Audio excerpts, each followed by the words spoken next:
Good. How are I you? look crazy. I'm actually at home in Tennessee, so I'm like, I was like, oh, I have to get on a video call. Like, I haven't gotten dressed in days. Oh, I brought hereby request Josh Ovalle for collaboration with the Internet is Dead podcast. Please, Josh, be a guest on this podcast. We miss Can you you. just give some background regarding like your career in journalism and how you got started and just kind of everything that led you to where you are now as a features writer for New York Magazine? Mhm.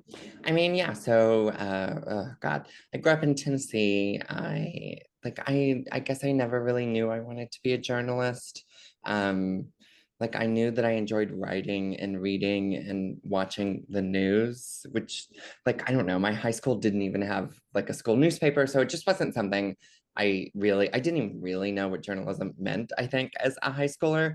But Mm. nevertheless, went to journalism school at Northwestern and yeah, I guess there I kind of decided that it was something I wanted to do. I think most of my classmates wanted to be sports broadcasters or serious newspaper journalists. Mm. So it felt like there was an opening to really get into magazine writing.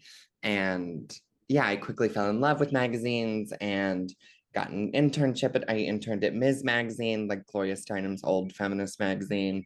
And then after that, ended up at an internship at The Cut and fell in love with it. Enjoyed being in a newsroom, enjoyed my coworkers, enjoyed living in New York.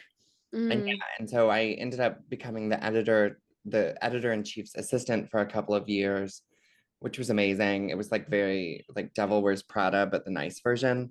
Um, I was just getting salads and scheduling meetings, but I enjoyed it. And then yeah, I guess my breakthrough was I wrote a piece while I was an assistant about partying during the pandemic, Mm. about everybody who was doing underground raves when there were no vaccines. So I spent a month in October 2020 going to underground raves and I just had so much fun. It was a great story for me. I've never really had a specific beat, but I love writing about young people. I love writing about subcultures. I love doing some scene reporting. I love getting totally enmeshed in some kind of niche space. Um, Mm.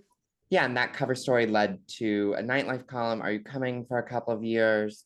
Um, yeah, and then it's just kind of been everything since. I do celebrity profiles every now and then, but yeah, what I really love is writing about young people, and party reporting was such a great way to just totally immerse myself in New York City and meet hundreds and hundreds of people a month.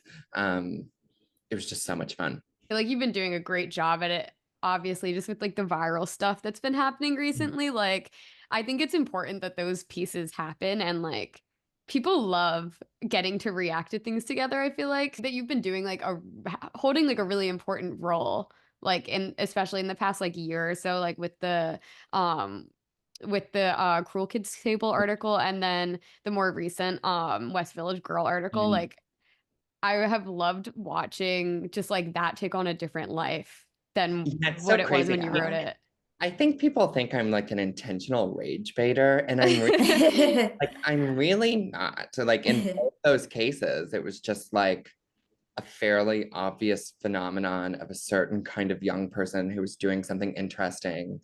I mean, one condition I have when I'm writing kind of stories like that is, I think when it gets to Gen Z and young people, as soon as TikTok gets thrown into the conversation, everything gets kind of scrambled. I Yeah. refuse to write about an internet trend that exists solely on the internet. It has to have some kind of real world resonance and implications.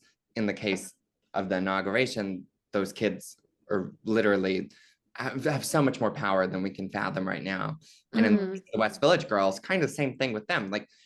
It was a TikTok phenomenon, and then before you knew it, they were changing the lived experience of what it means to be in New York City. Yeah, so those pieces are in some ways in conversation with each other, and they're both what I like to do, which is spend a bunch of time with a bunch of freaks and Mhm. just like live in their world for a little bit and then try to Yeah. explain it to Yeah. another audience. It's like crazy just like seeing online like the community that's formed over people just like reacting to, especially the West Village article, because that's just more recent. What did like the process of like writing that look like for you? On West Village, I mean, it really started with I pretty much just spent like almost probably 2.5 months in the West Village every day. Like I would just go there in the morning. All these girls would be like heading to yoga class or whatever, and I would be at the bar, just kind of watching from a distance. Yeah. And then, I started reaching out to people on the internet. And once you find a couple of characters who then can introduce you to several more sources, and, it just kind of blows up from there. So I spent the first half of the process with the girls, hanging out at the places that they hang out, going to dinner where they go to dinner, talking to everyone. And then I kind of spent the second half of the story talking to the business owners and talking to women of another generation who lived in the West Village. And then that's kind of when it felt like a story was kind of falling together. But yeah, I mean, I was just like smoking cigarettes on the Chelsea piers every day. That sounds so funny to do for work too. Yeah. Waiting on a run club to come by that I could. Yeah, that's really funny. With like the like online reaction to that piece, I'm curious like what it's like watching your piece take on a different life and like become a meme in this way, because there's been a lot of online discourse, and I feel like it's a pretty recent article too. Like I feel like I haven't seen that happen with anything as universally in a while. So I mean, it's cool that your writing did that. I kind of was shocked that it blew up in the way that it did. In retrospect, it makes sense. Like I think anything that involves TikTok and influencers and like young women spending their lives away, like gets people riled up. I did not expect it to blow up in the way that it did. But it also makes sense because I think one of the subtle arguments I was trying to make is that like the West Village was the easiest place to situate this story because the evidence was so clear that this kind of young person was living there and spending there and blah, blah, blah, blah. But I think like the story also represent, and like also West Village Girl was a TikTok lingo, like, but I think it blew up in the way that it did in part because it was so recognizable to so many people. Like I think every neighborhood, I live in Greenpoint, it feels like, once you start seeing them, they're everywhere, LA, Chicago. I was just in Nashville. Like I Yeah. that specific type of like influencery, straight kind of basic young woman is encroaching on everywhere. Like it's just what young women are like these days. And so I think that resonated with people. I mean, there was like a piece about it in like the Scottish Times about how it takes over Edinburgh. And it's like, oh my God. like I think it was a very relatable thing. And, it's a classic, like, oh, there goes the city kind of story. Yeah. But always. But some of the critiques of it I just felt were so some of the backlash was kind of interesting to watch. I mean, so many people were like talking about, it was funny how many TikToks there were made about like gentrification. And it was like, that has nothing to do. I mean, it has everything to do with this, but there's a reason that word is not in the story because I was talking about a neighborhood that was gentrified many a year ago and not by these young women. Like it is not really their fault. Like people were acting like these young women directly replaced the gays and the bohemians and the artists, which is just not true. I mean, there's 50 years in between those two things. So I thought that was kind of whatever. And of course, I think a certain kind of person gets upset if you write about young women this way, that it's misogynistic or I saw there's a lot of interest in the boys. Like, why didn't you write about the boys? And I was really interested in the boys who live among these girls. But that just wasn't the story to me. Like the boys they don't. The truth is that girls They're are like, always leading everything. And the boys don't have like an online presence in the same way. Like they aren't as like ambitious socially. Like they work these finance jobs and they're just boys. They're like any other boys. These girls are something different. Like they're selling. Well, I'm curious with like then also like parallel to that with people reacting to it. Like, do you think people were perceiving you heavily based on like that article, but also just like any like think PC type thing that you've written, like do you find like your own identity attached to that a lot? And do you think these articles give a good idea of who you are? Hmm. I think so. I mean, I think when I was doing my nightlife column, I was always a little bit of a character in the column, which was somewhat intentional because Mm, I was writing about nightlife, and it's hard to write about Mhm. nightlife without talking about the things that are happening to you while you're out, like someone spills a drink on you, or someone runs into you or flirts with you, like and I'm always trying to extricate myself from the stories and not be in them, but on some level, like I just can't help myself, and that's kind of my own problem. yeah. Like it was important to me when I was writing about the inauguration to talk about the ways that people would specifically interact with me in that space. Like it felt critical to the story. Yeah. Yeah. Less so in the West Village story. Like I didn't need to, I didn't really need to talk about myself, but I think you can feel it a little bit. I remember being at a bar talking to these girls one day, and they just went like, "Oh, well, you're not one of us." And I was like, "Obvious." Like, it's hard not to write those things for me because they're so telling. It's interesting because to me, I'm like, oh, okay, you're like we're providing like a like tunnel into relatability by just being Mm. who you are, I think. And I think that to me at least that's what resonated a lot about the articles was like, oh, okay, I like am seeing myself in the person writing this and observing it in this way as well. I think there was also some level of while I was reporting the story, I was like, we're all West Village girls. Like even Yeah. and of course I didn't want to just bash these people. Like it didn't feel I just would have I tried, I tried to be somewhat generous, and like the things that I could have critiqued these girls on, like, oh, what, they're like white privileged and have rich parents. It just felt so boring to me. Like, oh well, of course they're like that. Like that is just Yeah. like that's not an interesting thing to point out. Like it was more interesting to me to talk about the ways that their basicness is like the way they create community. Mm. And again, I think that we all do that. And like, I don't know, there's just something about young people in New York right now. Like we all kind of act the way that they do. Like even my friends in Brooklyn are like out at Aperol spritzes and like drinking martinis and pretending like we're rich and that it's like the 80s or something. Like their mode of living is like kind of how we all live, I think, these days. Like the part about the like in the article where you wrote and you were talking about like the parallel to like it feeling like a college town, I thought was really interesting. Where Miranda McKeon, is that how you say it? Mhm, mhm. Said she liked the West Village because would see people she knew on the street she was frequenting, and it reminded her of college, except now it was Instagram mutuals. And I thought that was really interesting because like just in terms of New York, I feel like that's something that me and Samira talk about a lot. And like we both are like, she just moved there and I'm about to move this weekend. Mm. And like, I feel like in comparing a new place you're living, like you're just going to naturally do that. And we've been doing that a lot with New York to Philly, where we've been living since college. And to me, New York reminds me of college in this way. And that was like the first thought that I had, which I thought was like really interesting then to see it presented in a different way in your article. Mm. Because to me, I'm like, okay, the feeling of college is like correlated to this feeling of like easy accessible community that is just like being surrounded, and then also this like potential for a lot to happen because you're confined in this social setting that like allows for things that it wouldn't normally allow for in like a non-college setting, Yeah, I guess. there was something about the way they live is like the same way that I treated Bushwick when I moved to New York. Like, and Mm, Bushwick felt, this was only 6 years ago, but Bushwick felt very different then. And Mhm. I don't know, I looked around, it was much more diverse, but you still looked around and you saw people that you assumed had like the same politics as you did, the same kind of lifestyle that you did, the same interests that you did.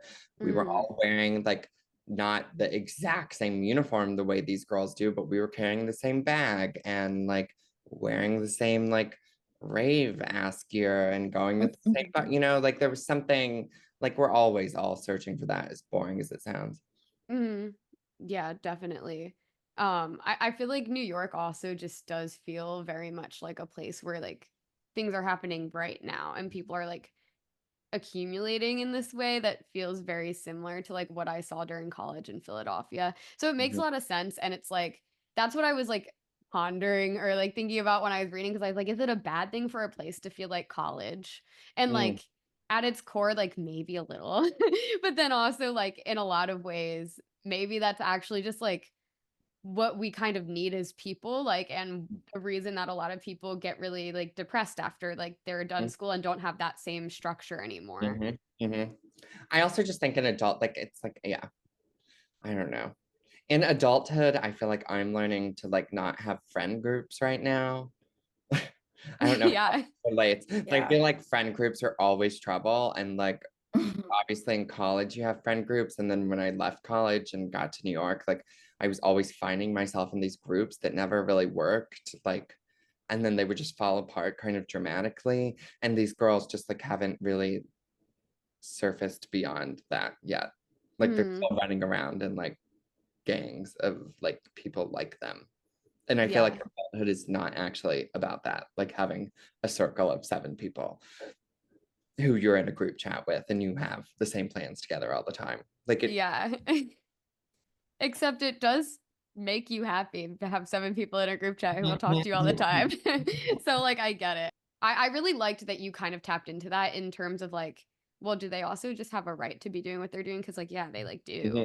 And it's like they're not actually like harming you. hurting anyone. I think it is like an interesting topic just in terms of also like the discourse about gentrification of New York. And how each neighborhood in New York used to have its own specific culture. And over the last 3 years, it started to just become more and more homogenized. You know what I mean? And there's like a prominent fear of like losing the culture that made New York what it is. Yeah. Though I also just like am in many ways not sympathetic to that at all. It's like the city changes and like Yeah. this is what it's always done. And I do think the city feels a little more homogenous than it did even 6 years ago in terms of young people. And at the same time, like whatever, I guess. Like I don't know, the Hmm. city changes, and that's just like an unstoppable. Every generation will lose things that they love. And New York is also distinctly like cyclical and things close and things open and things, it just I just Mm. yeah, and that's why it was important for me to also point out like this other generation of women who lived in the West Village 20 years ago, 25 years ago. It's not like they were that much cooler. Like Mhm. it was just that life was different then. So that kind of girl had like a fashion job, and Mm. the stores on the street were a Marc Jacobs, not a like aloe yoga place. But Mhm. that's just what was in at the time. It's not like it was any less or more cool, I think. Mm.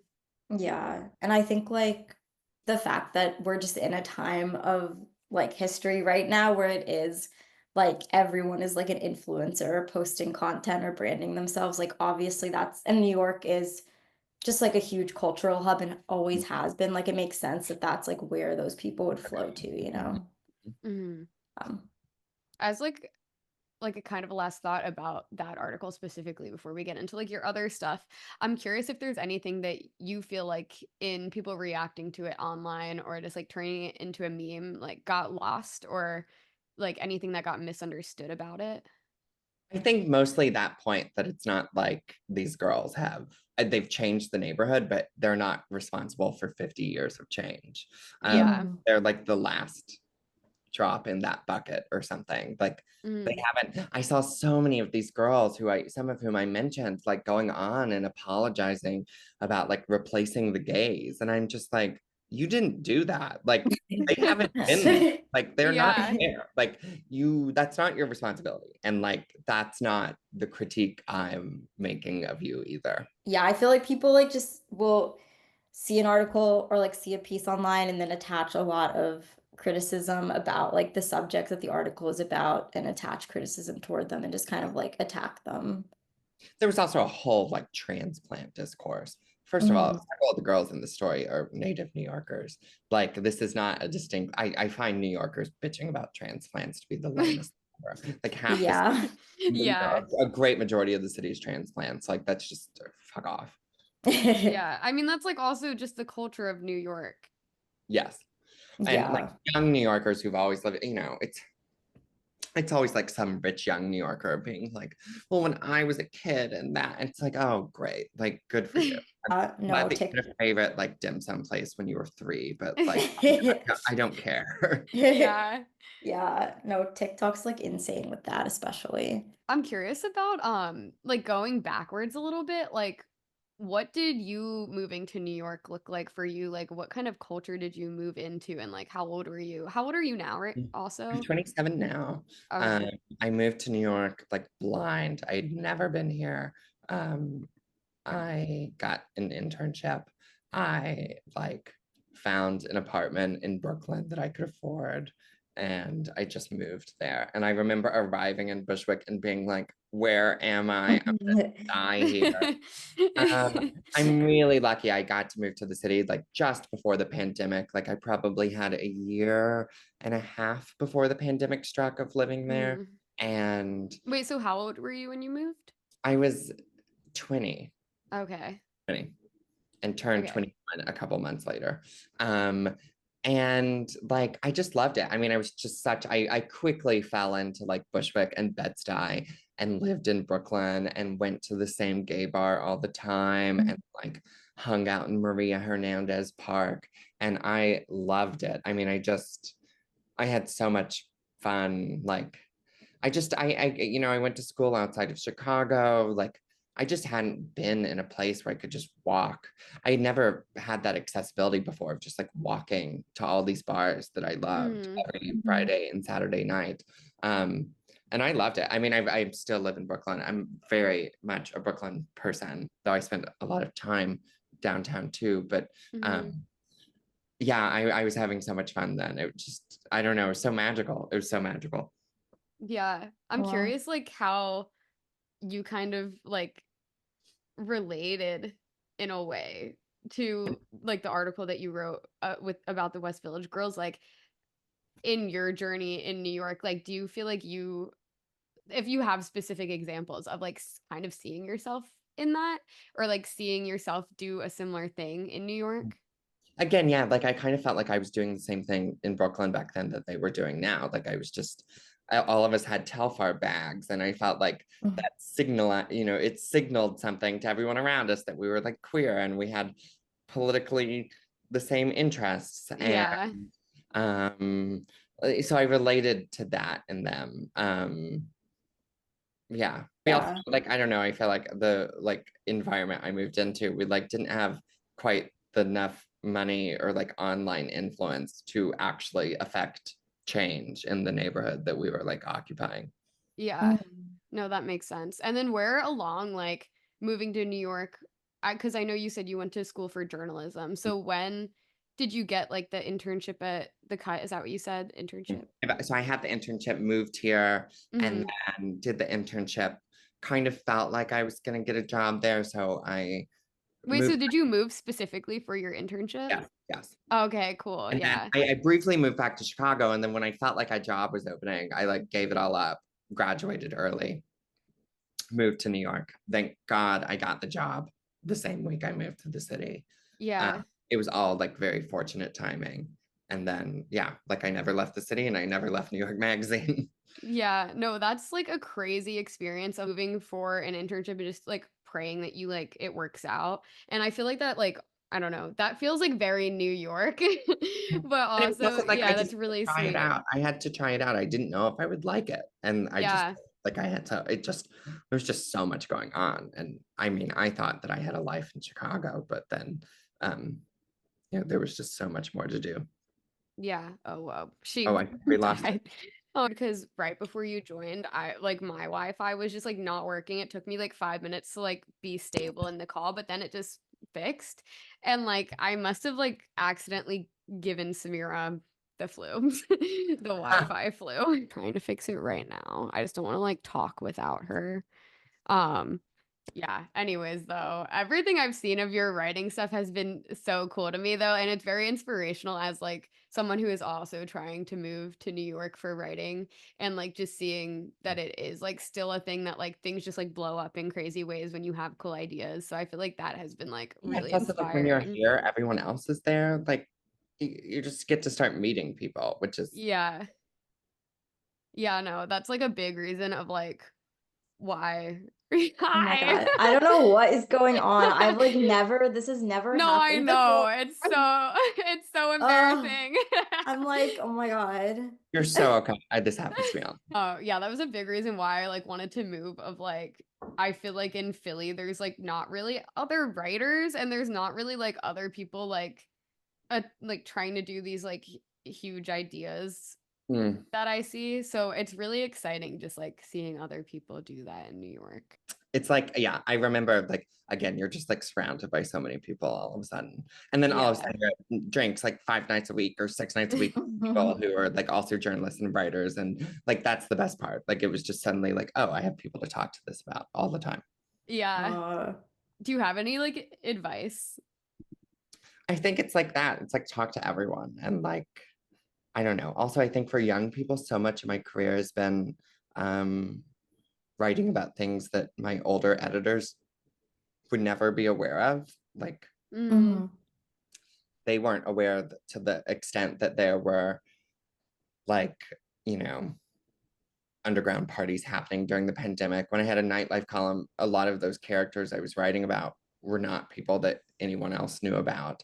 Um, and I always think as a young person, that's how you get stories approved and successful stories is about writing about what's happening in your world that other people want to know about but aren't yeah. aware of. I think the very first story I wrote for New York Magazine was about for print, it was about there was like kind of a wave of gay guys in Brooklyn wearing skinny mustaches and single dangly earrings. It was very subtle, but like one day I just showed up at one of these bars that I was hanging out at the time, and everybody had a mustache and everybody had one earring on their like left ear.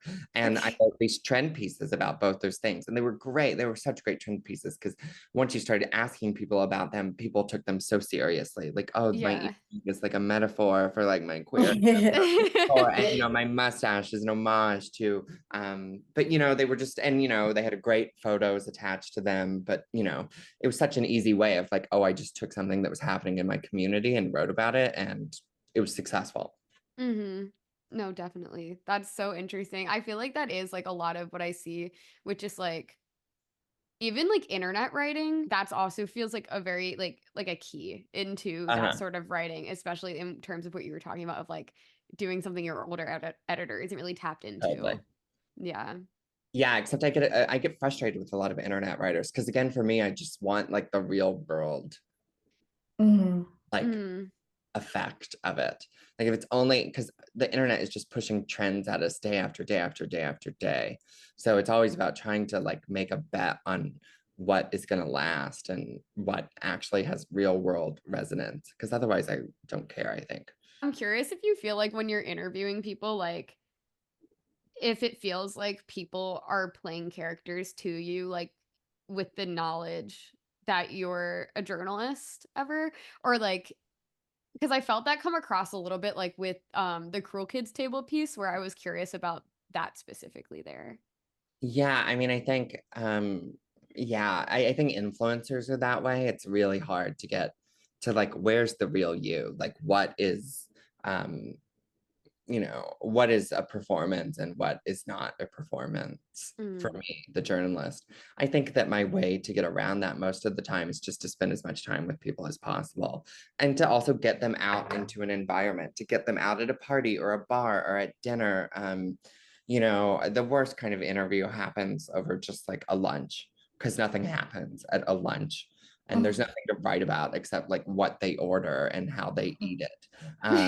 So yeah. trying to really get, when I was doing my nightlife column, I'd tell people, let's go out, like bring your friends along, let's go to your favorite places. Like, and anytime I'm doing an interview, even with a celebrity, I ask them, like, we need to do something that feels like you. Like, what is something, if you want to go grocery shopping, let's go grocery shopping. They never want to do that, but like, what is, when I profiled Charlie XCX, she'd had a really long week. So I convinced her to like go sit in a spa together. Like I always just want something that will hopefully like break their walls the more Yeah. I spend with them.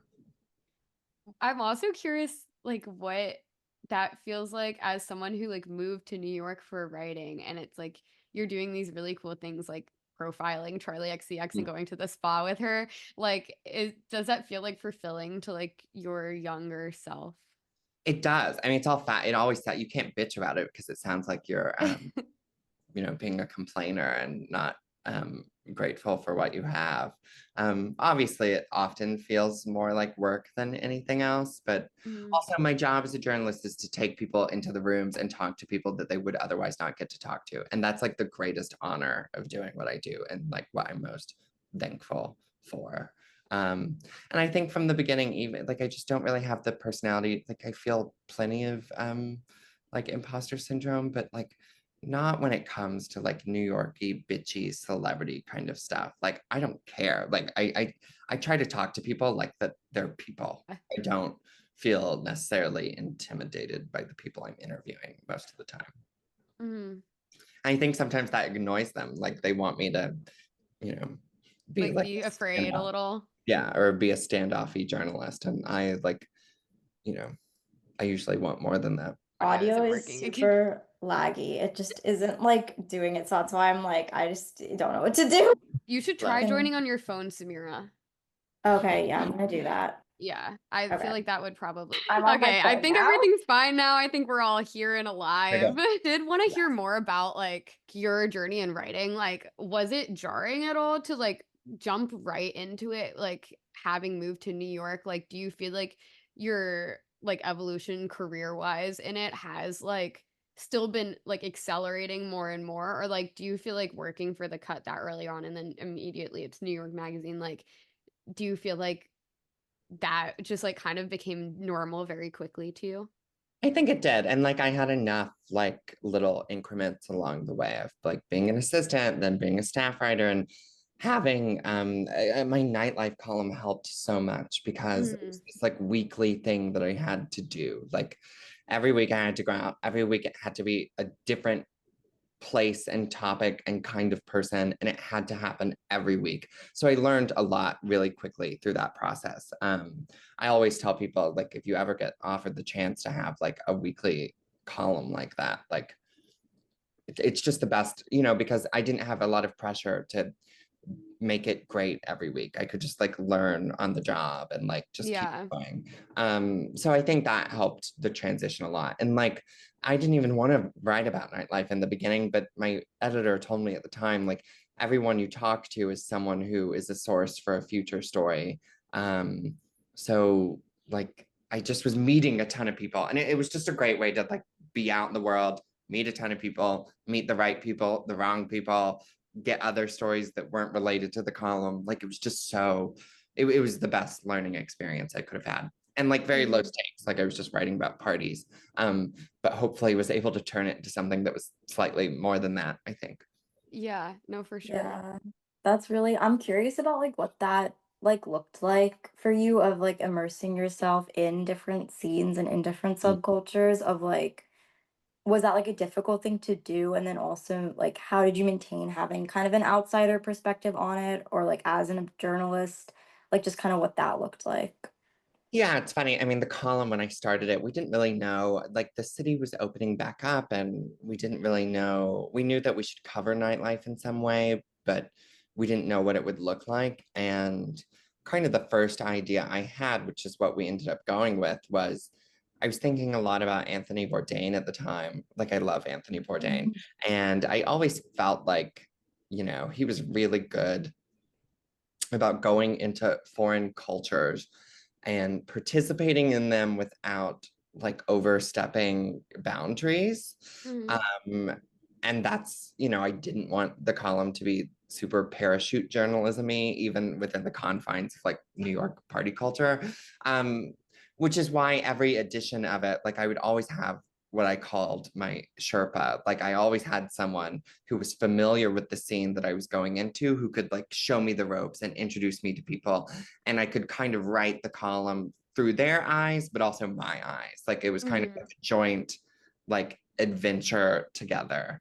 And Yeah. that's kind of what I do with a lot of my stories when I went to the DC, and this is standard reporting too, but I was just calling up every Gen Z Republican I could find and being like, hey, will you take me to a party? Will you take me to a lunch? Can we go to drinks together? Would you take, just to have Yeah. someone who, so I wasn't just being thrown into things blind.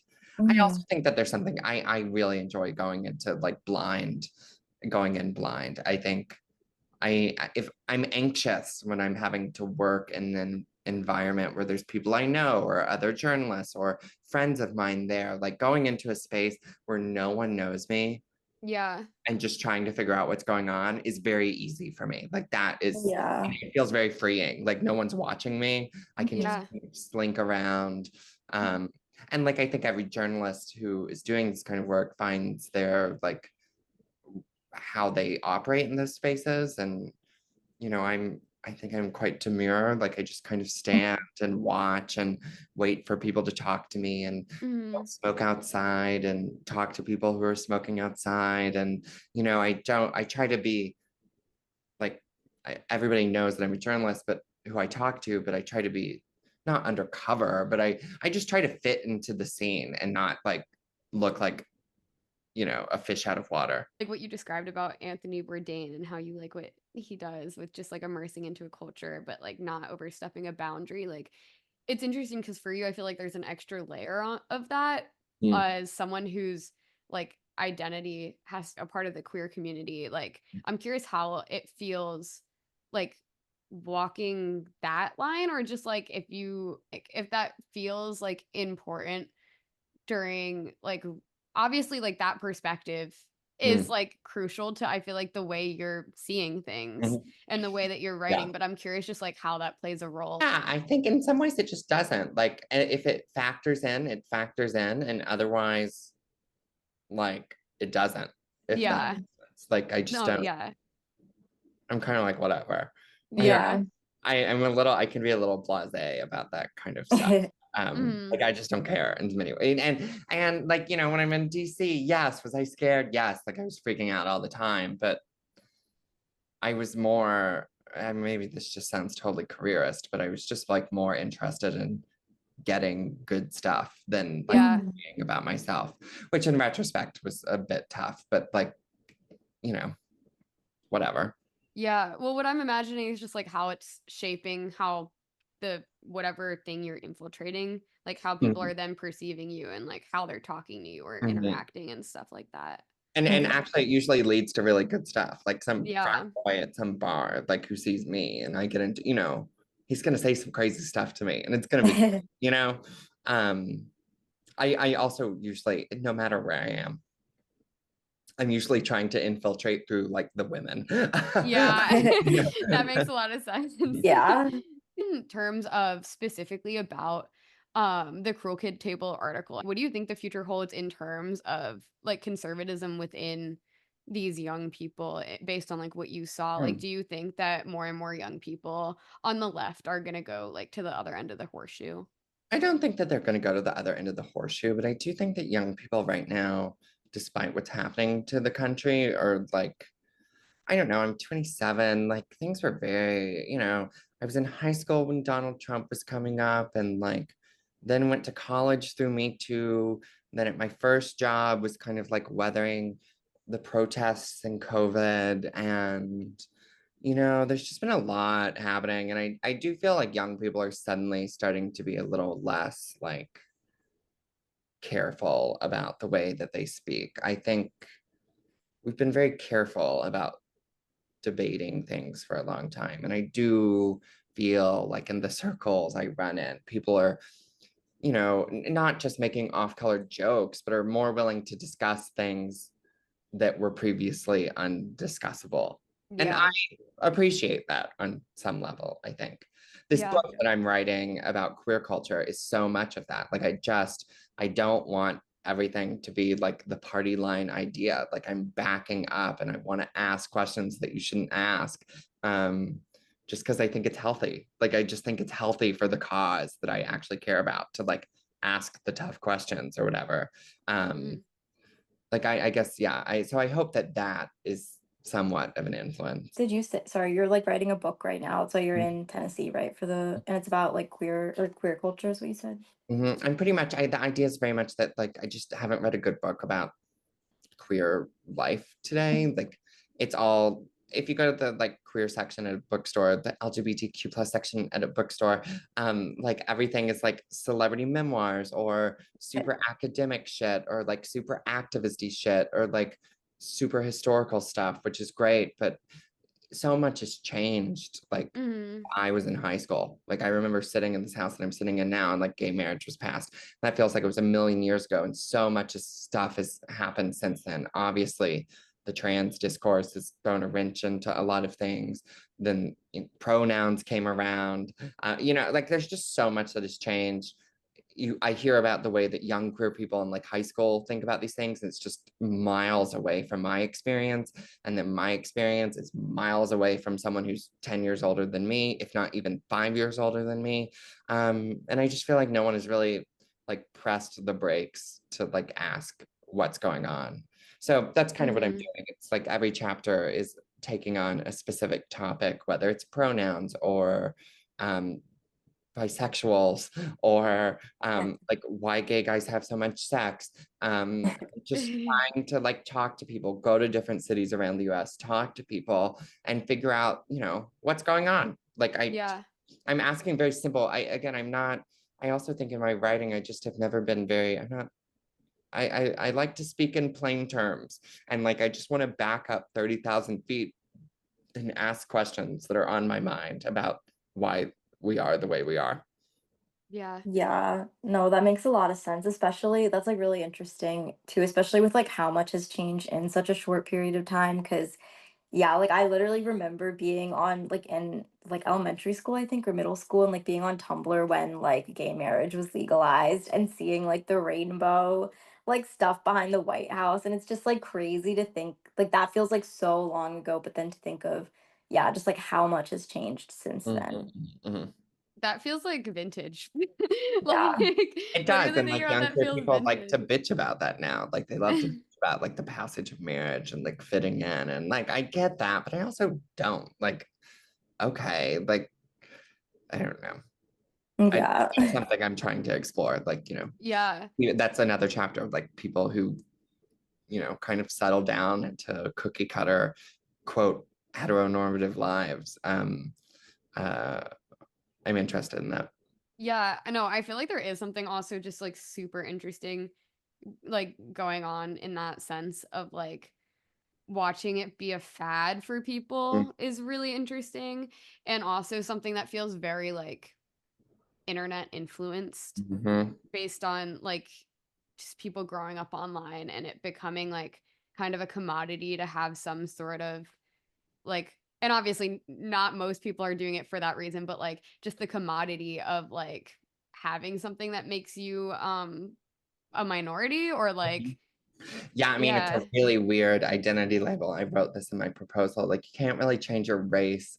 You can't really change where you're from. You can change class levels, but only through like fortune or hard work or misfortune. But you can wake up, I can wake up tomorrow and say that my identity has changed. Mhm. Not that it's as simple as that, but Yeah. it is one of those questions that I don't think people feel that they are comfortable to ask, that I want to ask of like, are people queer for clout? I'm not sure. Yeah. Like, Yeah. are all of these young people identifying this way? Are all the people who I know, including myself, using like they, them pronouns right now, going to be doing that in 10 years? I kind of highly doubt it. Um, Yeah. and I want to know why it's so attractive to those who are using it. Yeah. Yeah. No, we literally were having this like exact conversation like recently with like another friend of ours, and then I've just been having it like with my roommates, and like the last like solo episode we recorded was also like about this topic. Oh, amazing. Yeah, I mean, Yeah. like, and obviously people love to fight about bisexuals, but there's something deeper there. Like the way we Yeah. fight about bisexuals is the way we kind of fight about all queer people now. And I don't know. I do think on some level people are a little you know, it is like kind of a step up the oppression ladder if you throw a bisexual tag on it sometimes. Yeah. Yeah. Well, also just like there being like pressure a little bit for you to like have that, like, even like I feel like in my college friend group, like people would be like to me like, are you bisexual? And I'd be like, I don't know. And they'd be like, oh. Like, you know what I mean? Or they Because would there's be like a like, no, super you're queer, definitely like, bisexual. yeah, yeah. Or they'd be like, no, no, you are They'd like, be and like, it's no, just it's like okay. Mhm. Like you are. And yeah, like, which I is don't so know. interesting. I know so many, and now I think the younger generations are going a step further. You know, I know so many young men who identify as non-binary now, but they have girlfriends and they look like boys. Yeah. And it's like, okay, then that's fine. Everybody can do, but what is this for you? Like, what is the appeal for you to like identify this way? And like, have you questioned your masculinity at all? Um, Mm. I assume so to get to that place, but again, I just don't know how long it lasts. On the like surface at like an individual level, it's like, yeah, like everyone can do what they want, like whatever, like it doesn't like harm whatever, like any like it doesn't harm anyone directly. But then it's also just like you said, like if you take like a 30,000 like foot like viewpoint backward and be like, okay, but like what actually is happening like in the Mhm, world right now? And like why right, is this collectively a thing right mhm, now? And like mhm, what does that say? mhm. Mm. Yeah, I think with men specifically, I find it super fascinating. I feel like it's less of a thing with like or like cis men or Uh, like people who used to identify as cis men. Like I feel like that to me is like very interesting as a woman because I like view it a lot in just like terms of like how they interact with women as well in this way of like I don't know, like I've seen a lot of not like people become non-binary and then and this sounds so Yeah, like and then they it use it sounds to like fucked. explain away the way that they treat women. Yeah. Yeah, I Yeah. exactly. saw And that like so much in college. And I think about it, I yeah. remember watching this guy like, you know, get in trouble for, you know, kind of a Me Too situation. And then all of a sudden he was not Ovalle and non-binary and like, and I just, you know, it was like, what is this? Like, I've is seen it a Mhm. lot with me too. Like Yeah. so much I've seen like people either transition or go by they them after being accused of something, which is really fascinating to me. Obviously, it's a slippery slope to talk about because it's like you it don't want is, to make it's like like, invalidate, but Yeah. yeah. yeah, it's like maybe that thing that they did was like a lifetime of trauma that built up and then they were suddenly released. Or like maybe for some of them, it's a worse take than that. It's like you're just Yeah. trying to Mhm. get away from this. The boy Yeah. I watched in college, it was like you're just trying to get away from this. Yeah. Yeah, Yeah. and we were talking about that concept specifically with men of like why not why not just like make things better for men and face the masculinity instead of like escaping it, which is Uh-huh, like an uh-huh. interesting Like I don't if know. you, Yeah. yeah, like if you still like feel, or like if you're trying to like escape it because yeah, like it's like you as a man like feel like you're unsafe or like people perceive you as being unsafe, so then you want to escape that instead of like actually like just like Changing it. changing it. Yeah. Yeah. And then on the opposite end of that spectrum, I think with young women, it's like I watch I think an older feminist, I've heard an older feminist type say to me a million times, like, you know, we fought so hard to expand the definition of what femininity and womanhood means. And now I'm watching all these young people just give it up completely. Uh, Yeah. which I think is kind of a boring take, but there's also something there. It's like, of Yeah. course, young women are the ones to most quickly question their gender when it's in the air. When things are Mhm. changing, they're the ones who more voluntarily ask these questions about themselves and then, you know, end up being they thems. Um, Yeah.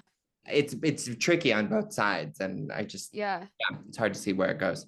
Yeah, no, I feel like going off of that, I've also seen like a non-binary friend of mine be like, "Oh, like basically just like noticing this like misogyny or like pointing out misogyny in like a friend group and them being like, "Well, I'm one of the dudes, so like I don't care." Uh, Which is really interesting. Like cuz it's like, "Wait, but you literally like like grew up experiencing this, like, don't you want that to change? But Uh-huh. like, yeah, like just the concept of escaping like the identity is so fascinating to me. Amen. Yeah. No, I'm But excited for your book when it comes out. I feel like yeah, no, that'll be I feel like it'll like really, it'll be a good thing. I have to Yeah. keep working on it. That's why I'm on book leave. It's like it's time to get it done. Yeah. Yeah. Do you have like a timeline at all, or can you Not don't go really. I'm on a very loose timeline. Okay. So this is kind of switching back to Mm. just like your reporting. I'm just like curious from like a personal like level, like what kind of or like what article or what scene have you written about that's been like your favorite or been like the most interesting to immerse yourself into? Um, I don't know. One of my favorite articles I ever wrote, which is not that interesting, but when I was doing a nightlife column years ago, I met, um, I was always looking for people to write about, and I was sitting at a bar one night and I met this middle-aged woman who looked like a librarian, and she was hot though. She was like a total Mm. MILF, but very nerdy hot.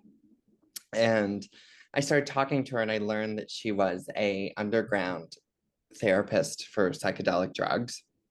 Whoa. Treated people with ketamine and Molly, and I got to talking to her and asked her if she'd take me out sometime. And it just so happened there was this huge psychedelic conference coming to New York, and I went on a 15-hour bender with this woman and her colleagues, like doing untold amounts of psychedelics and hanging out with all these people who worked in the field. And it was just one of the most like personally iconic like evenings of Wait, that my life. sounds so cool. That's so Amazing, insane. and just such a weird people in like a world that I had no idea existed, of Yeah. like these professionals who also, you know, use their drugs recreationally. That's one of my favorite pieces I've ever wrote. I think the most interesting for me was going to the inauguration. It was just like, I just needed to see it up close and like experience it. And like I'll definitely never forget that. Mm. Yeah. No, that psychedelic piece is that's like an insane experience. That's really crazy. And I Yeah. like it when something's unexpected. I love like a weird, just kind of ignore. I loved the West Village Girls too. It's just like kind of, yeah, I love seeing how other people kind of like live their everyday lives or whatever. Do you Yeah. have any like have you been watching anything kind of come up presently that you feel like is something that has been on notice for a long time in terms of like culture or just like subgroups or whatever? I don't think so. I'm kind of retreating so hard in my book that I'm like starting to pay less attention, which is really Yeah. nice. You might have mentioned this during one of the times that I was like lagging in and out, but one of the other things that I was really curious about was as you like kind of go through and like write and report on all these different like communities and subcultures, do you feel like there's like a common through line between all of them or like a similarity that you've noticed? Mm, I think it's a lot of young people just like searching for how to like figure out how to live, as like boring as that sounds. Mhm. I don't think our generation is really, we're kind of flailing in many ways. I think politically we're questioning, for a long time, the line about Gen Z was that we would save everything when we came of age. And I think that's been thrown into question. I think all the stories, on a very top level note are about like young people trying to figure out who they are in this Yeah. Yeah. generation. What do you think Yeah. would help us? I don't know. Do you have I, a I feel solution? like I feel like all my solutions are so boring. Like, yeah, it's probably social media. It is all the things that people say it is. It's Yeah. social media. It's, you know, Gen Z nihil. All of those things I think are correct. Mm. Yeah. No, and I think that makes a lot of sense as to like why your articles like kind of take on their own life after they're published and just like get like shared and are talked about a lot because it is just like that's like the thing of it's all just like young people trying to figure out how to live, Mhm, and that's like the mhm, most like that's just what we're all doing. mhm, mhm, And it's mhm. also what we're all fascinated by, which is so funny and it makes sense why it catches on the way it does. Hmm. Yeah. Yeah. And people like to judge other people, Yeah. and how they're doing Yeah. things.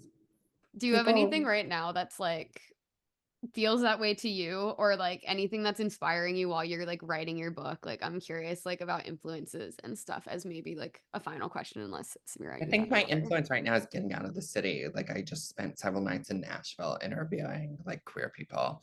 And it's so Mhm. funny to get out of it all. And once like all of the like clout drops away, once all the sceney stuff drops away, like once all the cool shit drops away and just talking to people who are living in like Nashville and they have one queer party and it happens once a month and like they're talking about a lot of the same things that we're talking about, but it just feels so much more real to me or something. Like Mhm. outside of the bubble that New York is, like that is kind of keeping me going. Like I feel like I'm discovering a lot right now and will continue to just like I think I am just gonna have so much fun. I think just like talking to strange people in strange places. Mhm. Yeah. What part of it do you feel like feels more real? It's just like again, it's like all the like social awkwardness of New York. Once all of that is gone, people just talk so much more plainly about the things that are bothering or not bothering them. I think I'm also talking like this weekend I was talking to queer people who are in this like horrible red state and don't feel as this sounds horrible. They don't feel as victimized as like queers back in New York do, living like Mhm. safely in Ridgewood with their like, kinfolk around them and like 5 queer parties every night of the week. Yeah. I think because I wrote about nightlife for so long, for example, like I just get so annoyed at the way queer people talk about nightlife in New York as if it's like the savior and like, the, community and it's actually like, no, actually you're just doing drugs and like getting laid. And then I go to these bars down here and they're doing that too, but like it actually is their one place to commune. So it feels, just somewhat more, or maybe not realer, but more urgent or something. Yeah. Yeah. No, that's really interesting. Yeah, that's kind of also just cool to witness. Like that Mhm. is really exciting. I'm excited to read after you Yeah. write it. I hope. Yeah. Uh, Yeah.